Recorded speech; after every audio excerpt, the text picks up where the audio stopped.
Très chers amis, bonjour à tous et à toutes. La question que nous allons poser aujourd'hui, a-t-on le droit d'employer un non-juif dans son magasin pendant Shabbat?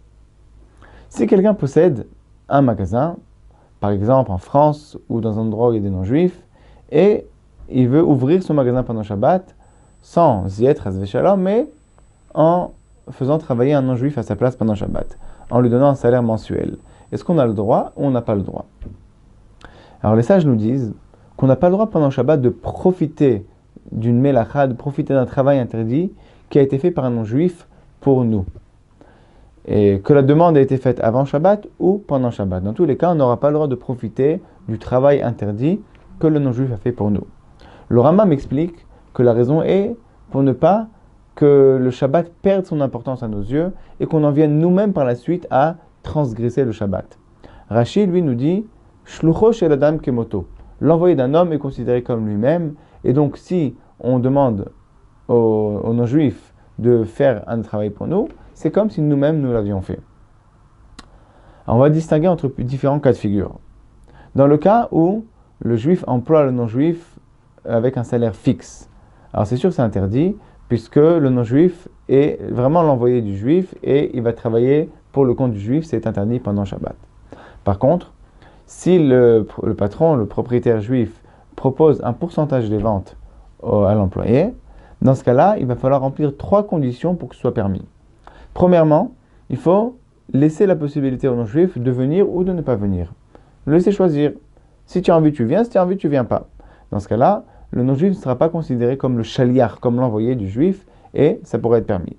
Mais en plus, il faut également que le non-juif ait l'habitude de travailler aussi en semaine. Parce que s'il vient que le Shabbat, alors tout le monde va voir qu'il vient à la place du juif pendant Shabbat, et donc sera considéré comme aussi son envoyé, son chaliar, et c'est interdit.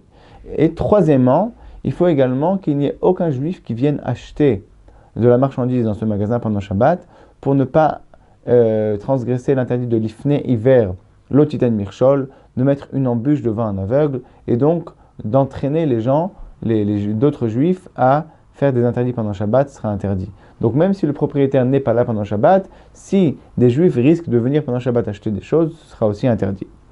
Alors dans la pratique, c'est quasiment impossible de réunir ces 3 conditions, en particulier la première condition, que le patron ne sera pas d'accord que son employé vienne quand il a envie, ne vienne pas quand il n'a pas envie, c'est pas sérieux.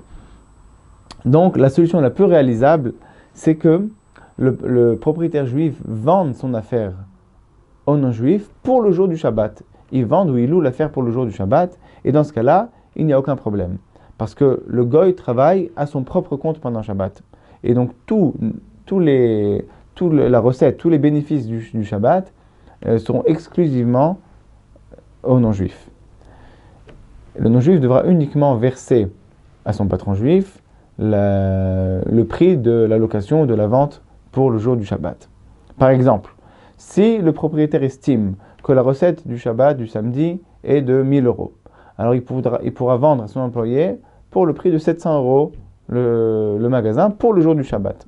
Et l'employé gardera pour lui 300 €.